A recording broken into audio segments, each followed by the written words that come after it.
মায়ার নবীর কণ্ঠে ডাক দিলেন আবু বকর।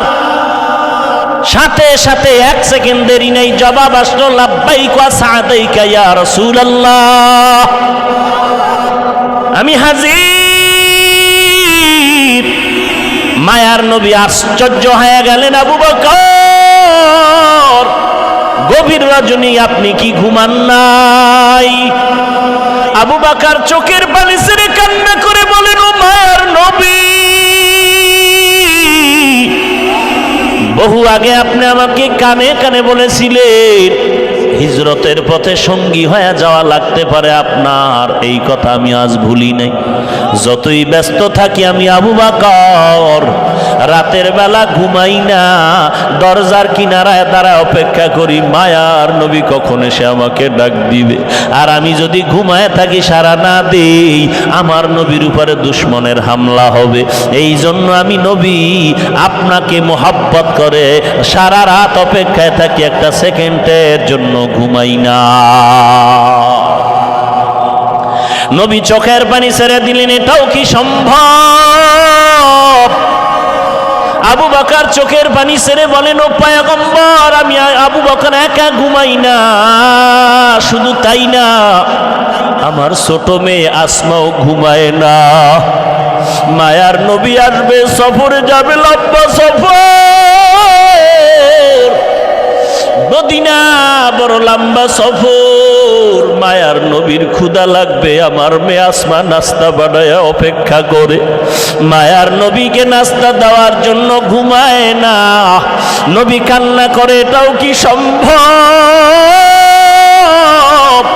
আবু বকর চোখের পানি ছেড়ে কান্না করেন আর বলেন, ও পয়গম্বর, ওই খুঁটির গোড়ায় তাকায় দেখেন আমাদের ওই উটও ঘুমায় না।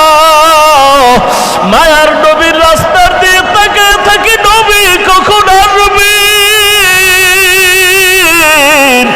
আর মায়ার নবী আমার পিঠে উঠবে, আমি দোজাহানের সর্দারের কাঁধে নিয়ে মদিনার সফরে যাব। মায়ার নবী আল্লাহর দরবারে চোখের পানি ছেড়ে দোয়া করলেন, ওরে মালিক, আবু বকরের দেওয়ার মতো কিছুই নাই, তবে তোমার কাছে আমার দোয়া। এই আবু বকর আমার সাথে সফরে রওনা হয়ে গেল। এই সফর মদিনা পর্যন্ত না, আবু বকরের সফর শুরু হয়েছে আজকে মক্কা থেকে, এই সফর মদিনা পর্যন্ত না, আবু বকরের সফর সঙ্গী হয়ে থাকবে জান্নাতের মেহমানখানা। এরে নবীরা আশিক উম্মতের দল, এইবার আবু বকরকে নিয়ে নবী মদিনার পথে রওয়ানা। বাইতুল্লাহর কিনারা দিয়া যখন যায়, কাবার গিলাফের সামনে গিয়ে চোখের পানি ছেড়ে নবী কাঁদেন আর ডাক দিয়া কয়, রে কাবা, আমার মনে চায় না আমি তোমারে ছেড়ে আমি মদিনায় যাব, কারণ এটা আমার বাবার বাড়ি, আমার মায়ের বাড়ি, এটা আমার জন্মভূমি, আমি এই জমিনে ভূমিষ্ঠ হয়েছি রে কাবা, আমার বাবারে পাই নাই, দুনিয়াতে আসছি আমি এতিম, আব্বা বলে ডাক দিতে পারি নাই, অল্প বয়সে আমি মা হারাইয়া পাগল, আমার মায়ার নবী বড় ইয়াতীম, মা নাই বাবাও নাই। একদিন নবী খেলার মাঠে বসিয়া বাচ্চাদের খেলা দেখতেছেন, সন্ধ্যাবেলা দেখে সব সন্তানের বাবারা সন্তানের কোলে নিয়ে ঘরে যায়। মায়ার নবী একবার ডানে তাকায়, বামে তাকায় আর তালাশ করে, আমার বাবাই কই? মা আমেনা ঘর থেকে বের হইয়া তালাশ করে, আমার সন্তান কোথায়? লোকদের জিজ্ঞাসা করে, আমার সন্তান মুহাম্মদের দেখছো নাকি বলো? লোকেরা বলে একটা বাচ্চা দেখলাম, কান্না করে আব্বা বলে, তবে কোথার তা ভালো করে জানি না। মা আমেনা দৌড়াইয়া দেখে আমার মায়ার নবী রাস্তার কিনারায় বসে বসে কান্না করতেছেন। মায়ার নবীকে পাইয়া কোলে জড়ায় বলে চলো বাবা ঘরে চলো। মায়ার নবী মায়ের গলা জড়ায় কয় আম্মা বলো। সব ছেলেদের বাবাদের দেখলাম, সব ছেলেরা বাবার কোলে উঠিয়া ঘরে গেল, আমি মুহাম্মদ তো আমার বাবারে আজও দেখি না। বলো আমার বাবাই কই? আমার বাবার কোলে উঠতে মনে চায়। মা আমেনা বলেন আমি সন্তানের কান্না দেখে সহ্য করতে পারি না। আমেনা চোখের পানি ছেড়ে বলে রে বাবা তোর বাবায় দুনিয়াতে নাই, তুই দুনিয়াতে আসার আগে বিদায় হয়ে গেছে। মায়ার নবী বলেন বলো মা বাবার কবর কই? বাবার কবরের সামনে গিয়ে একটু সালাম জানাবো। ওরে মাদবদীর মুসলমান, এই জায়গায় এমন আল্লাহর বান্দা আছে অনেকের মা নাই বাবা নাই, ইয়েতিমের মতো এখানে বসে আছো। ওই মা বাবায় কবর থেকে দোয়ার অপেক্ষা করতেছে। রাত যতই গভীর হইতো মা বাবায় টেলিফোন করে খবর নিত, বাবা কখন খানা খেয়েছো, বাবা গোসলটা করেছো কিনা, ঘুমাইছো কিনা, দেরি না করিয়া ঘুমায়া যাও। ওরে যার মা নাই যার বাবা নাই, ওই বান্দার চেহারাটা মলিন, মনটা বড় বেজার। মোনাজাতের পরে সবাই বাড়ি যাবে, মা অপেক্ষা করবে দরজা খোলার জন্য। আর একদল বান্দা দরজায় গিয়ে দেখবে ভেতর থেকে লাগানো আছে। যদি মা থাকতো দরজা আটকাইয়া ঘুমাইতে পারতো না। এরে সন্তানেরা আজকে ওই মা বাবার চেহারাটাও কি মনে পড়ে না? ওই মা বাবার জন্য কি মায়া হবে না? ওই মা বাবারে যারা সাদা কাপড়ের প্যাকেট বানায় কবরে রেখেছো, ওই মা বাবার জন্য কি দোয়া করতে পারবা না? এরে আল্লাহর বান্দা যার মা নাই তার দোয়ার দরওয়াজা বন্ধ, যার বাবা নাই তার দোয়ার দরওয়াজা বন্ধ। আমার নবী একদিন মসজিদের দিকে নামাজের জন্য রওনা হয়ে গেলেন। হঠাৎ করে দেখেন কিছু বাচ্চারা রাস্তার পাশে খেলাধুলা করে। কেমন একজন মায়ার নবী পাইছো চিনলি না রে আসে? আমার মায়ার নবী রাস্তা দিয়া নামাজ পড়তে যখন যায় দেখে বাচ্চারা রাস্তার পাশে খেলাধুলা করে। কিছু দূর যাওয়ার পরে দেখে আর একটা ছোট্ট বাচ্চা পরনে কাপড় নাই, বসিয়া বসিয়া এতিমের মতো কান্না করে। মায়ার নবী বাচ্চাটারে জিজ্ঞাসা করলেন এখানে কেন তুমি বিবস্ত্র বসা? বাচ্চা কান্না করে বলে আমি বড় এতিম, আমার মা নাই বাবা নাই। নবী বাচ্চাটার হাত ধরিয়া উল্টা ঘরে চলে গেলেন। ঘরে গিয়া আম্মা জান আয়েশা রাদিয়াল্লাহু আনহাকে বললেন আয়েশা এই বাচ্চাটারে সুন্দর করে নিজের সন্তানের মতো গোসল করায় দাও। আম্মা জান আয়েশা বাচ্চাটারে গোসল করায় দিলেন। মায়ার নবী একটা চাদর নিয়ে দুই টুকরা করিয়া বাচ্চাটারে গোসলের পরে পড়ায় দিলেন। এইবার নবী বলেন চলো আমরা নামাজ আদায় করার জন্য মসজিদে যাব। সাহাবায়ে কেরাম মসজিদে ইন্তেজার হয়ে আছে। বাচ্চাটা নবীর আগে আগে ঘর থেকে বের হয়ে যখন হাঁটে, মায়ার নবী বলে বাচ্চা তুমি হাত বাড়া, তুমি দাঁড়াও। বাচ্চা যখন দাঁড়ায় গেল আমার নবী বসিয়া গেলেন, বলে তুমি আমার কাঁধে উঠো। আমি মায়ার নবীর কাঁধে উঠিয়া বসো। বাচ্চা বলে নবী এটা তো অসম্ভব। মায়ার নবী বলে আমিও তো তোমার মতো ইয়তীম, তোমার মা বাবা নাই, আমারও মা বাবা নাই, আমিও বড় ইয়তীম। আমি মা বাবা হারানোর ব্যথাটা বুঝি। আজকে তুমি আমার কাঁধের মধ্যে উঠিয়া চলতে থাকো। মায়ার নবী সুন্দর করে বাচ্চাটা নিয়ে যখন মসজিদে ঢুকলেন, সাহাবায়ে কেরাম আশ্চর্য হয়ে গেলেন এই বাচ্চাটারে নবী এত আদর করে। কাতারের পেছনে ফালাইয়া মায়ার নবী ইমামতি করলেন। নামাজ শেষে নবী মিম্বরে বসলেন সাহাবায়ে কেরামদেরকে বয়ান দেওয়ার জন্য। বাচ্চাটা নিচে মাটির মধ্যে বসে গেলেন। আমার নবী বাচ্চাটারে ডাক দিয়ে কয় বাবা তুমি আমার পার্শ্বে মিম্বরে ঘরে ডান দিকে বসে যাও। বাচ্চাটারে মায়ার নবী ডান পাশে বসাইয়া মায়ার নবীর ডান হাত মোবারক বাচ্চার মাথার উপরে দিয়া সাহাবায়ে কেরামদের বলেন, ও সাহাবায়ে কেরাম জানো এই বাচ্চাটারে এত আদর করি কেন? এই বাচ্চাটা বড় ইয়েতিমের মা নাই, বাবা নাই, আমি মায়ার নবীও বড় ইয়েতিম, আমি এই বাচ্চাটারে মোহাব্বত করে আদর করে গেলাম। উম্মতেরে জানায় দিও এতিমদের যারা মোহাব্বত করবে তারা আল্লাহর কাছে বড় দামি হয়ে যাবে। রব্বানা যালামনা আনফুসানা ওয়া ইল্লাম তাগফির লানা ওয়া তারহামনা লানাকুনান্না মিনাল খাসিরিন। জাবালে রহমতের পাহাড়ের চূড়ায় উঠে আমি আদম কোরআনের এই আয়াত আল্লাহ জানায় দিলেন। আল্লাহর দরবারে আমি কান্না করলাম, কান্নার পরে আল্লাহ ক্ষমা করলেন। কিন্তু উম্মতে মুহাম্মদী নবীর বরকত কি পরিমাণ পেয়েছ?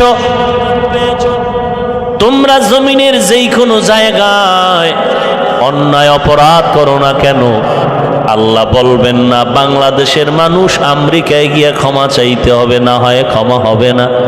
আল্লাহ এমনটা করেন নাই, বরং জমিনের মধ্যে তুমি যেখানে যেই পরিমাণ অপরাধ করো তওবা যেখানে বসে করবা সেখানেই আল্লাহ ক্ষমা করে দিবেন। যেখানে বসে তুমি ক্ষমা চাইবা ওখানেই মাআফ। এই সুযোগ আল্লাহ দিলেন শুধুমাত্র রহমাতুল লিল আলামিনের বরকত। অন্যান্য নবীর উম্মতেরা গুনাহ করলে চেহারা পাল্টায় যেত, কিন্তু আমরা পাহাড় সম পরিমাণ অন্যায় অপরাধ করার পরে আমাদের চেহারাটা কেন পাল্টায় না? একমাত্র রহমাতুল লিল আলামিনের উম্মত হওয়ার বরকতের কারণে। কিন্তু কপাল বড় খারাপ, চিনতে পারলাম না সেই নবী আমার কেমন মায়ার নবী। যদি চিনতাম তাহলে আজকে নবীর উম্মত হয়ে নবীর সুন্নতের জবাই করতে পারতাম না।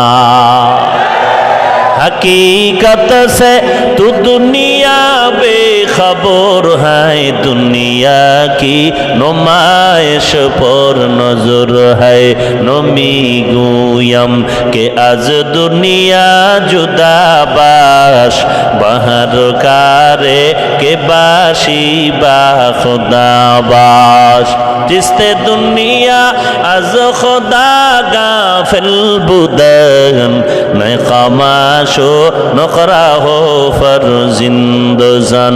आब दर कश्ती हालाके कश्तियास, आब अंदर जीरे कश्ती पुश्तियास। पैगंबर अरबी सल्लल्लाहु अलैहि व आलिहि वसल्लम দৈনন্দিন শতবার ইস্তেগফার পড়েছেন। 70 বার শতবার ইস্তেগফার পড়েছেন আমার পয়গম্বর মায়ার নবী। উম্মতেরা তুমি ইস্তেগফার পড়বা না, এটা হতেই পারে না। উম্মতের শিক্ষা দেওয়ার জন্য নবী আমল করেছেন। এরে উম্মতের দল, কেমন একজন মায়ার নবী আমরা পেয়েছি, যে নবীর উম্মত হওয়ার জন্য কত আল্লাহর প্রিয় বান্দা পাগল। কেমন একজন নবীর উম্মত আমরা হতে পারলাম। এমন একজন নবীর উম্মত আল্লাহ আমাদেরকে বানিয়েছেন, যেই নবী জান্নাতে না ঢুকলে অন্য কেউ ঢুকার পারমিশন পাবে না। কেমন একজন নবী আমরা পাইলাম, যে নবীর সুপারিশ ছাড়া কারো জান্নাতে যাওয়ার সুযোগ হবে না। কেমন একজন নবী আল্লাহ আমাদেরকে দান করলেন, যে নবীর উম্মত হইয়া আমরা এত ধন্য। বান্দা তোমার 24টা ঘন্টা দোকানে তালা লাগাইয়া জিকির করা লাগবে না, দোকানদারি করো আবার সময় মতো নামাজ আদায় করো। যদি দোকানদারি চালু রাখিয়া ব্যবসা চালু রাখিয়া তোমার চাকরির ডিউটি পালন করিয়া 5 বেলার নামাজ আদায় করতে পারো, আমার নবীর মোহাব্বতে আমার আল্লাহ 50 ওয়াক্ত নামাজের সওয়াব দিয়া দিবে।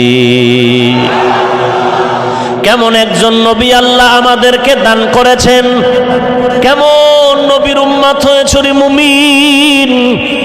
ওই নবীর উম্মত যদি এশার নামাজ পড়ে ঘুমাও, আবার ঘুম থেকে উঠে যদি ফজরের নামাজ বা জামাত আদায় করতে পারো, আল্লাহ কয় নবী উম্মতের জানায়া দেন ঘুমাইয়া যেই সময়টা কাটাইলু ওই সময় নেকের পাল্লায় ওজন দেয়া হবে।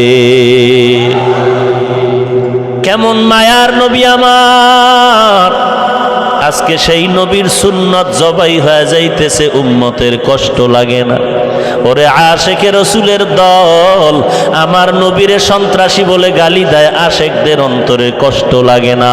আজকে আজানের বিরুদ্ধে কথা বলা হয়, কোরআন শরীফ পুরান হয়ে গেছে, পাল্টানো দরকার বলে চিৎকার দেওয়া হয়, আশেকদের ময়দানে পাওয়া যায় না।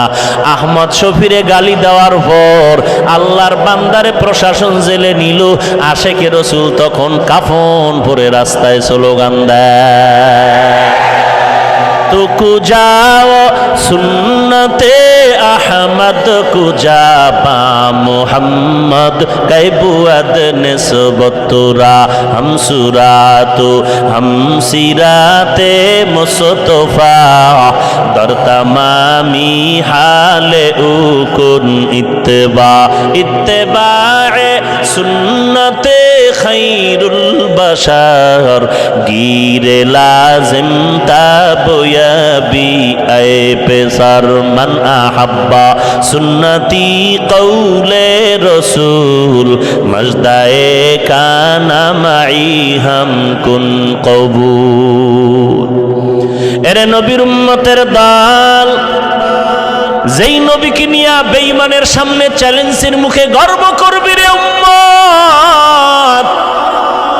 কেমন একজন নবী পাইছো যে নবীর মতো আর কেউ নাই, যার সমতুল্য কেউ নাই, যেই নবীকে দেখার জন্য জংলার হরিণী পাগল,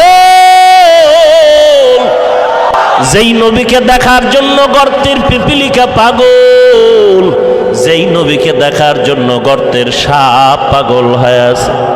আমার নবীর জীবনে দুইটা সফর হয়েছে, একটা সফর সুখের আর একটা সফর হয়েছিল বড় দুঃখের। দুই সফরের সাথী দুইজন, সুখের সফর হলো আসমানে আর দুঃখের সফর হলো জমিনে। দুঃখের সফরের সঙ্গী আবু বকর, মায়ার নবী ঘরে আছেন, চতুর্দিক থেকে বেঈমানরা বেষ্টনী দিল, অস্ত্র নিয়ে নবীরে মেরে ফেলবে। আমার আল্লাহ কয় নবী চিন্তার কারণ নাই, আমি আল্লাহ যাকে বাঁচাবো করোনায়ও তারে মারতে পারবে না।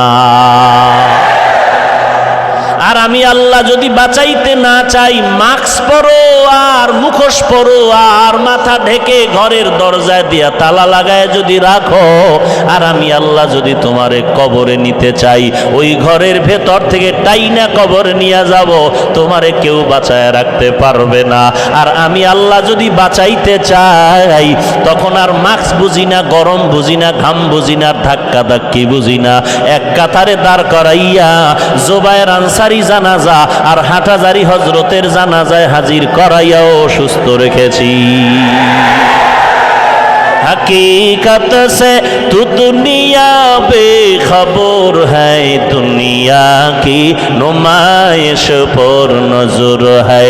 नमी गुयम के अज दुनिया जुदा बाश, बहर कारे के बाशी बा खुदावा।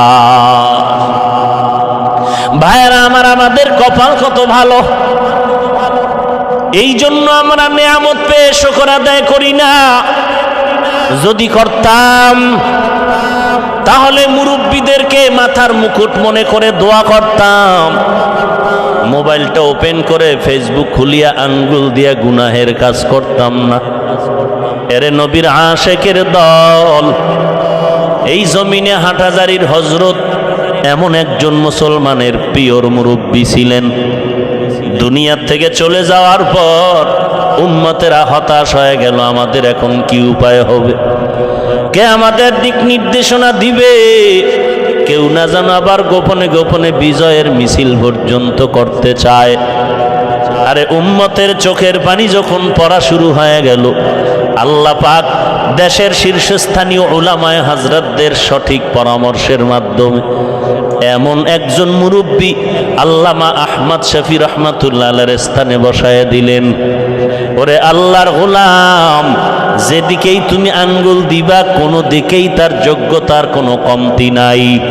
এরে নবীর উম্মতের দল, যিনি আল্লাহর মুহাব্বত নিয়ে ইখলাসের সাথে কাজ আঞ্জাম দেওয়ার ক্ষমতা পর্যন্ত রাখেন, ওই যাত্রাবাড়ির হযরত মাহমুদুল হাসান দামাত বারাকাতুহুম, যিনি দাওয়াতুল হকের একদিকে আমির, অপরদিকে হাজার হাজার আলেম ওলামার উস্তাদ, আধ্যাত্মিক জগতের রাহবার, ঢাকার প্রাণ গুলশানের সেন্ট্রাল মসজিদের খতিব, আজ উম্মতের রাহবার।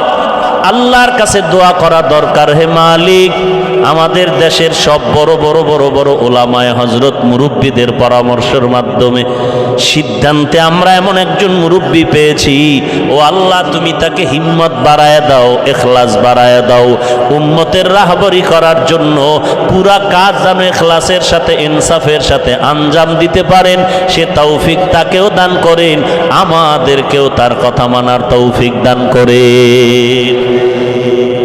এটা হলো মুসলমান আমাদের এখন করণীয়, দোয়া করা, দোয়া দোয়া দোয়া, দোয়া ছাড়া কোনো পথ নাই। এরে নবীর আশিক, দোয়া এমন একটা মেডিসিন, অসম্ভব সম্ভব হয়ে যায় দোয়ার মাধ্যমে।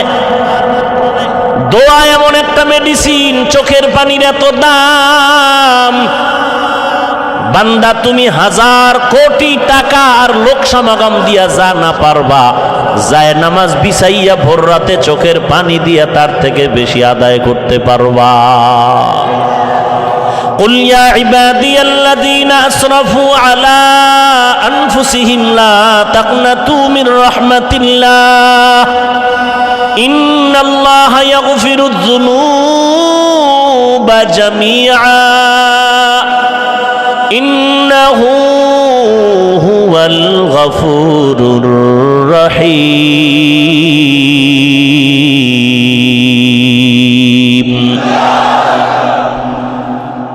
সাথে সাথে আমরা দোয়া করব, আবেগে চিল্লানো যাবে না, সাবধান। যে যতটুকু গুণের কাজ করবে, গুণের স্বীকার করা, গুণের প্রশংসা করা, এটা একজন জ্ঞানী ব্যক্তির কাজ। কি গুণ? মাদ্রাসা বন্ধ হয়ে আছে, লেখাপড়া নাই, আমাদের সন্তানেরা কোরআনের হাফেজ, ঘরের মধ্যে থেকে থেকে পড়া ভুলে যায়। আল্লাহর শুকর, আমাদের ওলামায়ে কেরামদের দোয়া আর প্রচেষ্টার মাধ্যমে সরকার বাহাদুর মাদ্রাসাগুলো খুলে দিলেন, লেখাপড়ার ব্যবস্থা কায়েম করে দিলেন। আজও পর্যন্ত স্কুল কলেজ ভার্সিটির তালা বন্ধ, এখনো খোলা হয়নি। আল্লাহর কাছে কি শুকর আদায় করবেন যে আমাদের মাদ্রাসাগুলো খোলা। শুধু তাই না, আজকে যদি মেয়র মহোদয়, এসপি মহোদয়, ওসি সাহেব যদি বলতেন না কোনো দোয়া হবে না, মসজিদে বসে দোয়া করেন, যদি না দিতেন এই সুযোগটা, তো আমরা তো পেতাম না। আল্লাহর কাছে তাও তো দোয়া করা দরকার। আল্লাহ এই যে দিনের দিয়ে তারা আকৃষ্ট হইতেছেন, এটা স্বপ্নের মাধ্যমে হয় নাই, আহমদ শফি রহমাতুল্লাহ আলাইহির মতো আল্লাহওয়ালাদের সোহবত পাওয়ার কারণেই হয়েছে। যখন এসপি সাহেব দেখলেন আহমদ শফির নামে দোয়া, তাহলে এখানে তো আমারও শরীক হওয়া দরকার। সরকারও চিন্তা করে, মেয়র মহোদয় চিন্তা করেন, সবাই চিন্তা করে, যেখানে অনেক ওলামায়ে কেরাম আসবে, দুই ফোঁটা চোখের পানি পড়বে, মাধবদীর জমিনটা ধন্য হয়ে যাবে। আর একজনের চোখের পানি আর কান্না আল্লাহর দরবারে যদি কবুল হয়, সকলের দোয়া আল্লাহ কবুল করে নিবে। অতএব আমাদের দোয়া ছাড়া কোনো পথ নাই। দোয়ার জন্য এক নাম্বার কাজ হলো চোখের পানি। কিন্তু বড় দুঃখ, আজ কান্না নাই, কপাল এতই যে খারাপ, নিজেও কাঁদে না, যারা কান্না করে তাদেরকেও সহ্য করতে পারে না। বলে এত কাঁদো কেন, এত কান্না কেন, এত কান্না কেন? আমি বলি রে কপাল পরা মুসলমান, তুমি প্রশ্ন করো ওয়াজের প্যান্ডেলে মানুষ কান্না করে কেন, আমি তোমাকে জিজ্ঞাসা করি তুমি মুসলমান নবীর আশিক কান্না করো না কেন? আল্লাহ বলেন কান্না করো, নবী বলেন কান্না করো। এক ফোঁটা চোখের পানির দাম কত? এক ফোঁটা চোখের পানি যদি ছেড়ে দাও, আল্লাহ তাআলা এক ফোঁটা চোখের পানির বরকতে জাহান্নামের আগুন হারাম করে দিবে। আজকে কান্না নাই। আল্লাহর কিছু বান্দা জমিনে আছেন যারা কান্নার বয়ান করে, মানুষের চোখের পানি পড়ে, পুলিশে আসামি দইরা 2 বেত দিয়া বাড়ি মারে, বেত্রাঘাত করে, এরপরও আসামির চোখে পানি আসে না। অথচ একজন আল্লাহর ওলি স্টেজে বসে কোরআনের আয়াত পড়ে বয়ান করে 200 হাত দূরে বৈশা যুবক হাউমাউ করে কান্না করে। এই কান্নাটা বেতের বাড়ির কান্না না, এই কান্না হলো আল্লাহর আযাবের ভয়ের কান্না। এখানে যদি কেউ প্রশ্ন করো কান্না করো কেন, আমি বলবো হতভাগা কপাল পরা, বলো তুমি কান্না করো না কেন? আমার মায়ার নবী কেমন একজন মায়ার নবী! আমার গর্তের পিপিলিকা যে নবীর জন্য পাগল, মায়ার নবীকে মারার জন্য চতুর্পার্শ্ব থেকে আটকায় দিল, নবীকে মেরে ফেলবে। আল্লাহ বলেন বাঁচানের মালিক কে? মারণের মালিক কে? আল্লাহ মারবেন, আল্লাহ বাঁচাবেন, নবী কোনো চিন্তা নাই। ওয়াল্লাহু ইয়াসিমুকা মিনান নাস, মানুষের চক্রান্ত থেকে আমি আল্লাহ আপনাকে হেফাজত করব। আপনি দেরি না করিয়া সাহাবী আলীরে শোয়া রেডি হয়ে যান, এক মুষ্টি ধুলা হাতের মধ্যে নিয়ে একটু কোরআনের আয়াত পরে দম করিয়া ঘরের চতুর্দিকে ছিটায় দেন। ধুলা বালু ওই বেঈমানদের চোখে লাগবে, চোখের পাওয়ার নষ্ট হবে, আপনি মাঝখান দিয়া নিরাপদে মদিনার দিকে রওনা হয়ে যাবে। কাদের কুদরত দারি বর কামাল, আন্তা রব্বি আন্তা হাসবি জুল জালাল, তুহি কাদের জলিলুল্লাহ জাহাদার, বহর হালে তুহি মেরা নেগাহদার। আল্লাহর নবী ধুলা বালু হাতের মধ্যে নিয়ে কোরআনের আয়াতগুলো পড়লেন। আল্লাহর নবীর কণ্ঠের আওয়াজ, আল্লাহর কোরআনের তেলাওয়াত যখন পড়িয়া, কোরআনের আয়াত পড়িয়া যখন ধুলার মধ্যে ফু দিয়া দম করিয়া ছিটায় দিলেন, নবী মুহাব্বতের সাথে আল্লাহর হুকুম মতো সামনে আগাইতে শুরু করলেন। পয়গম্বরের তেলাওয়াত এত নীল হাকিম। লাকাদ হাক্কাল কাউলু আলা আকসারিহিম ফাহুম লা ইউমিনুন, ইন্না জাআলনা ফি আ'নাকিহিম আগলালান ফাহিয়া ইলাল আযকান ইলাল আযকানি ফাহুম মুকমাহুন, وجعلنا من بين أيديهم سدا ومن خلفهم سدا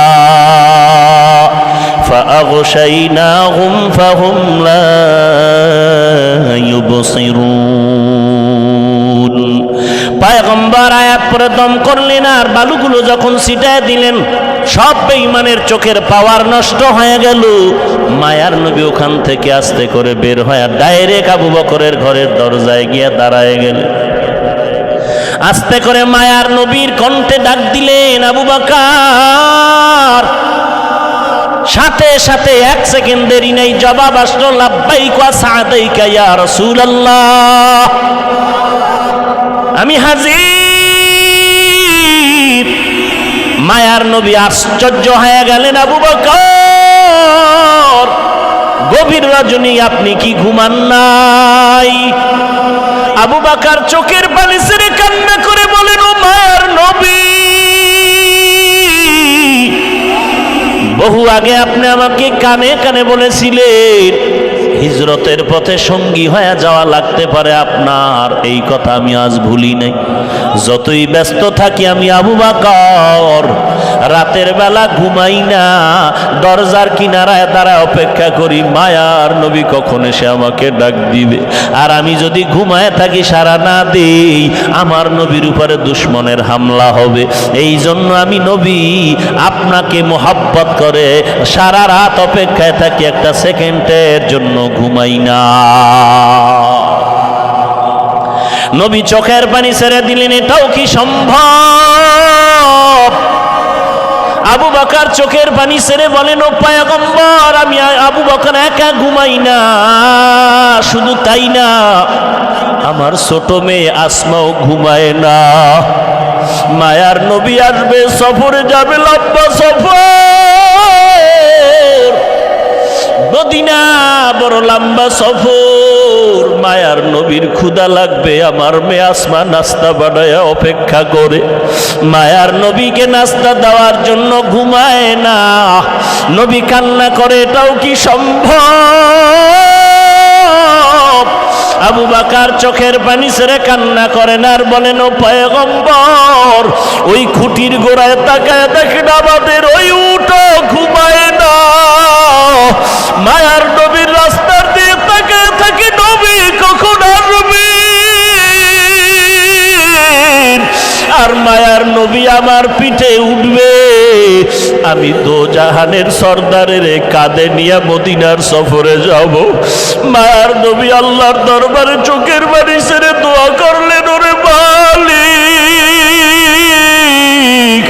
আবু বকরের দেওয়ার মতো কিছুই নাই, তবে তোমার কাছে আমার দোয়া।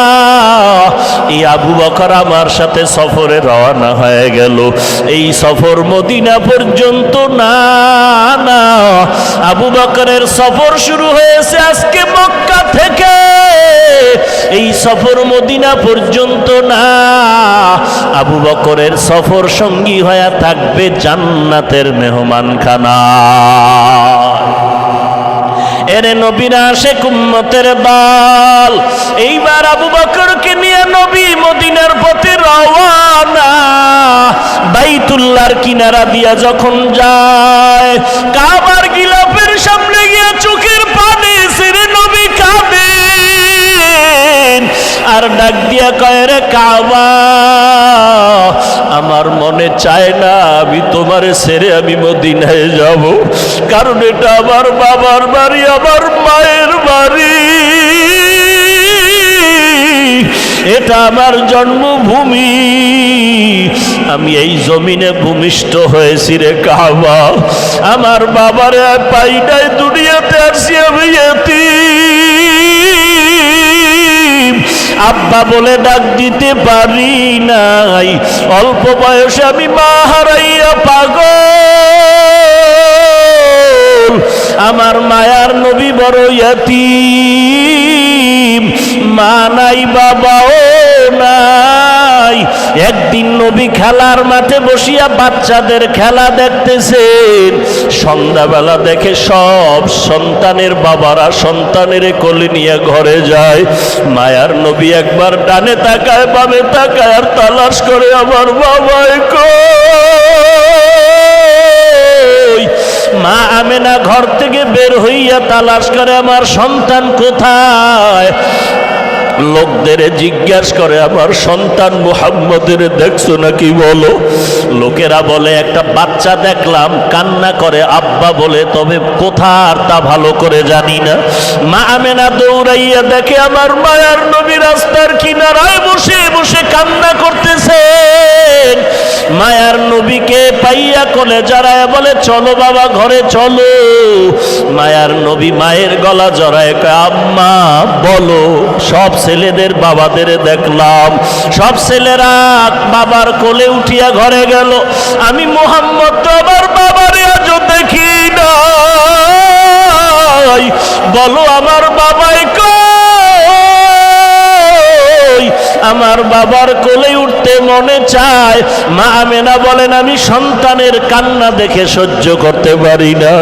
আমেনা চোখের পানি ছেড়ে বলে, রে বাবা, তোর বাবায় দুনিয়াতে নাই, তুই দুনিয়াতে আসার আগে বিদায় হয়ে গেছে। মায়ার নবী বলেন, বলো মা বাবার বাবার কবরের সামনে গিয়ে একটু সালাম জানাবো। ওরে মাদবদীর মুসলমান, এই জায়গায় এমন আল্লাহর বান্দা আছে অনেকের মা নাই, বাবা নাই, ইয়েতিমের মতো এখানে বসে আছো। ওই মা বাবায় কবর থেকে দোয়ার অপেক্ষা করতেছে। রাত যতই গভীর হইতো মা বাবায় টেলিফোন করে খবর নিত, বাবা কখন খানা খেয়েছো, বাবা গোসলটা করেছো কিনা, ঘুমাইছো কিনা, দেরি না করিয়া ঘুমায় যাও।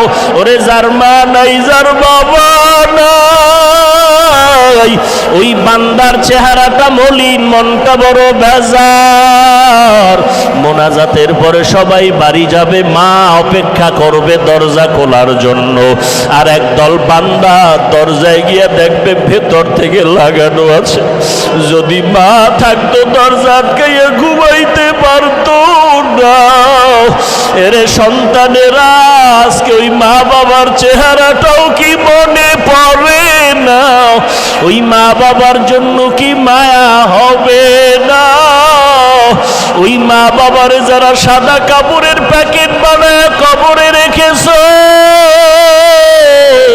ওই মা বাবার জন্য কি দোয়া করতে পারবা না? এরে আল্লাহর বান্দা, যার মা নাই তার দোয়ার দরওয়াজা বন্ধ, যার বাবা নাই তার দোয়ার দরওয়াজা বন্ধ। আমার নবী একদিন মসজিদের দিকে নামাজের জন্য রওনা হয়ে গেলেন। হঠাৎ করে দেখেন কিছু বাচ্চারা রাস্তার পাশে খেলাধুলা করে। কেমন একজন মায়ার নবী পাইছো, চিনলি না রে আশিক? আমার মায়ার নবী রাস্তা দিয়া নামাজ পড়তে যখন যায়, দেখে বাচ্চারা রাস্তার পাশে খেলাধুলা করে। কিছু দূর যাওয়ার পরে দেখে আর একটা ছোট্ট বাচ্চা, পরনে কাপড় নাই, বসিয়া বসিয়া এতিমের মতো কান্না করে। মায়ার নবী বাচ্চাটারে জিজ্ঞাসা করলেন, এখানে কেন তুমি বিবস্ত্র বসা? বাচ্চা কান্না করে বলে, আমি বড় এতিম, আমার মা নাই, বাবা নাই। নবী বাচ্চাটার হাত ধরিয়া উল্টা ঘরে চলে গেলেন। ঘরে গিয়া আম্মা জান আয়েশা রাদিয়াল্লাহু আনহাকে বললেন, আয়েশা, এই বাচ্চাটারে সুন্দর করে নিজের সন্তানের মতো গোসল করায় দাও। আম্মা জান আয়েশা বাচ্চাটারে গোসল করায় দিলেন। মায়ার নবী একটা চাদর নিয়ে দুই টুকরা করিয়া বাচ্চাটারে গোসলের পরে পড়ায় দিলেন। এইবার নবী বলেন, চলো আমরা নামাজ আদায় করার জন্য মসজিদে যাব। সাহাবায়ে কেরাম মসজিদে ইন্তেজার হয়ে আছে। বাচ্চাটা নবীর আগে আগে ঘর থেকে বের হয়ে যখন হাঁটে, মায়ার নবী বলে, বাচ্চা তুমি হাঁটবা না, তুমি দাঁড়াও। বাচ্চা যখন দাঁড়ায় গেল, আমার নবী বসিয়া গেলেন, বলে, তুমি আমার কাঁধে উঠো। আমি মায়ার নবীর কাঁধে উঠিয়া বসো। বাচ্চা বলে, নবী এটা তো অসম্ভব। মায়ার নবী বলে, আমিও তো তোমার মতো ইয়াতীম, তোমার মা বাবা নাই, আমারও মা বাবা নাই, আমিও বড় ইয়াতীম। আমি মা বাবা হারানোর ব্যথাটা বুঝি।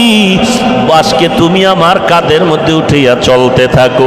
মায়ার নবী সুন্দর করে বাচ্চাটা নিয়ে যখন মসজিদে ঢুকলেন, সাহাবায়ে কেরাম আশ্চর্য হয়ে গেলেন, এই বাচ্চাটারে নবী এত আদর করে। কাতারের পেছনে ফালাইয়া মায়ার নবী ইমামতি করলেন। নামাজ শেষে নবী মিম্বরে বসলেন, সাহাবায়ে কেরামদেরকে বয়ান দেওয়ার জন্য। বাচ্চাটা নিচে মাটির মধ্যে বসে গেলেন। আমার নবী বাচ্চাটারে ডাক দিয়া কয়, বাবা তুমি আমার পার্শ্বে মিম্বরের ডান দিকে বসে যাও। বাচ্চাটারে মায়ার নবী ডান পার্শ্বে বসাইয়া মায়ার নবীর ডান হাত মোবারক বাচ্চার মাথার উপরে দিয়া সাহাবায়ে কেরামদের বলেন, ও সাহাবায়ে কেরাম, জানো এই বাচ্চাটারে এত আদর করি কেন? এই বাচ্চাটা বড় ইয়েতিমের, মা নাই, বাবা নাই। আমি মায়ার নবীও বড় ইয়েতিম। আমি এই বাচ্চাটারে মোহাব্বত করে আদর করে গেলাম। উম্মতেরে জানায় দিও, এতিমদের যারা মোহাব্বত করবে তারা আল্লাহর কাছে বড় দামি হয়ে যাবে। ও মাধবদীর এলাকার মুসলমান, আজকে ব্যবসা করেন, চাকরি করেন, টাকা পয়সার অভাব নাই, একটা কাপড় লাগে না, সেখানে 10 সেট কাপড় লাগে। আপনার সন্তানের কাপড়ের অভাব নাই, খানার অভাব নাই, অথচ কত এতিম সন্তান, কত গরিব সন্তানেরা লেখাপড়া করতেছে, একটা জামা কিনার টাকা নাই, কিতাব কিনারও টাকা নাই। এই লকডাউনের ভেতরে আমাদের বিশেষ করে কওমি মাদ্রাসাগুলো এত কষ্ট, খানা নাই, ওস্তাদদের বেতন বন্ধ, এই ছাত্রগুলো মাদ্রাসা আসে, মা বাবায় অনেক ছেলের লেখাপড়া বন্ধ করে দিয়েছে, টাকা নাই, কি দিয়ে পড়াবে, লেখাপড়া বন্ধ হয়ে গেল।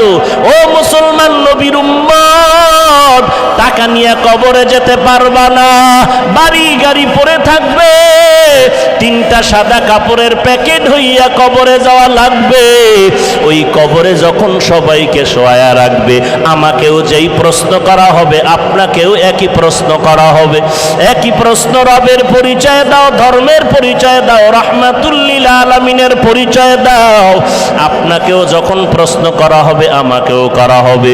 যারা দুনিয়াতে আল্লাহর গোলামি করলো, ইসলাম মানলো, তারা জবাব দিবে রব্বি আল্লাহ, আমার রব আল্লাহ, আমার দিন ইসলাম।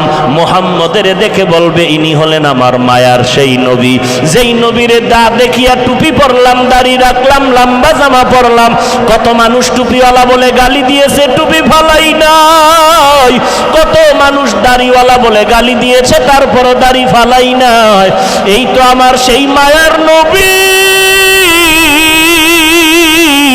কবরে গিয়া মায়ার নবীরে দেখিয়া উম্মত পাগল হয়ে যাবে। আল্লাহর অর্ডার হবে, রে ফেরেশতা, এই বান্দারে আর ডিস্টার্ব করিও না, জান্নাতের বিছানা কবরে বিছাইয়া দাও, বান্দা আরামে ঘুমাবে, আর কোনো ঘুমে যেন ডিস্টার্ব না হয়। আল্লাহর আযাব বন্ধ হয়ে যাবে, জান্নাতের বিছানায় বান্দা ঘুমায়া পড়বে। পক্ষান্তরে যারা এই মুসিবতে পড়িয়াও গুনাহ ছাড়তে পারলা না রে বাবা, চোখ দুইটা বন্ধ করে একটু আমলনামা দিয়ে তাকায় দেখো, আমার ঘরের বাচ্চাটা অপরাধ করে নাই, আমার বোন, আমার মা, আমার স্ত্রী অন্যায় করে নাই, কিন্তু ঘরের বাচ্চা কেন অসুস্থ কান্না করে? একমাত্র কারণ হলো আমার গুনাহের কারণে আমার বাচ্চাগুলো কষ্ট পায়, আমার গুনাহের কারণে আমার পরিবারের লোকেরা কষ্ট পায়। এরে নবীর উম্মতের দল, আল্লাহ তওবার দাওয়াত দিলেন, যদি তওবা না করিয়া কবরে যাও, তোমাকে 3টা প্রশ্ন করা হবে, রবের পরিচয় দাও, ধর্মের পরিচয় দাও, রাহমাতুল লিল আলামিনের পরিচয় দাও। বান্দা তো দুনিয়াতে রবের চিনত না, আল্লাহর হুকুম মতো চলতো না, নবীর সুন্নত মানত না, একটাই জবাব দিবে, লা আদরি, লা আদরি, আমি কিছুই জানি না, কিছুই জানি না। তখন আল্লাহ পাক রব্বুল আলামিন বলবেন, এরে রহমতের ফেরেশতা, এরে কবরের ফেরেশতা, এই বান্দাকে আর সুযোগ দিয়া লাভ নাই। আমি আল্লাহ দুনিয়াতে তো কম সুযোগ দেই নাই, আমার দেওয়া পানি, আমার দেওয়া মাছ, আমার দেওয়া বাতাস, আমার দেওয়া সূর্যের আলো, চাঁদের আলো সব ভোগ করার পরে বান্দা আমার হুকুম মতো চলে নাই, এখন আর সময় দেওয়া হবে না। আলেম ওলামারা পায়ে ধরিয়া বলছে, নামাজ পড়ো বান্দা, নামাজ পড়ে নাই, এখন আর দেরি করা যাবে না। ও জীবনে যত মজা করছে তার সাজাটা বুঝায়া দাও, জাহান্নামের একটা বিছানা কবরে বিছায়া দাও, আল্লাহর অর্ডার হয়ে যাবে। আর দেরি না, অন্ধকার কবরের সাথে জাহান্নামের একটা রাস্তা খুলে দাও, কবরের ভেতরে জাহান্নামের আগুন, আল্লাহর অর্ডার হয়ে যাবে, রে কবরের মাটি, এই গুনাহগার নাফরমানের 2 পার্শ্ব থেকে জোরে চাপ দাও, কবরের মাটি এমন জোরে চাপ দেওয়া শুরু করবে, কবরের মাটির চাপে পাজরের হাড় চুরমার হয়ে যাবে। একটা নয়, 2টা নয়, 70 থেকে 99টা সাপ কবরে চলে আসবে। ওরে আল্লাহর বান্দা, একটা সেকেন্ডের জন্য কবরের আযাব সহ্য করতে পারবি না রে মুমিন। পায়ে হাত রেখে বলি, তওবা করো রে যুবক, মা বাবারে আর কাঁদায়ও না, কষ্ট দিও না, নামাজ বাদ দিও না, আলেম ওলামাদের বিরোধিতা করিও না, দেশের বিরুদ্ধে জাতির বিরুদ্ধে ষড়যন্ত্র করিও না। আল্লাহর কাছে তওবা করো, আল্লাহ আর জীবনে নামাজ ছাড়বো না, বেপরদায় চলবো না। ও যুবক, তোমার আমার মতো যুবক ব্যবসা করে, চাকরি করে, শ্রমিকের কাজ করে, র্যাব আর্মি পুলিশ বিডিআরের চাকরি করে, ও আল্লাহর বান্দা স্কুল কলেজে পড়ে, এক ওয়াক্ত নামাজও বাদ দেয় না, এমন যুবকের অভাব নাই। আল্লাহর কাছে তওবা করো, গলায় ছুরি আসবে, মরে যাব, আর নামাজ ছাড়বো না, বেপরদায় চলবো না। আল্লাহ আমাদের খাঁটি তওবা করার তৌফিক দান করেন। আল্লাহ আমাদের তওবার উপরে মজবুত হয়ে চলার তৌফিক দান করেন। আমিন।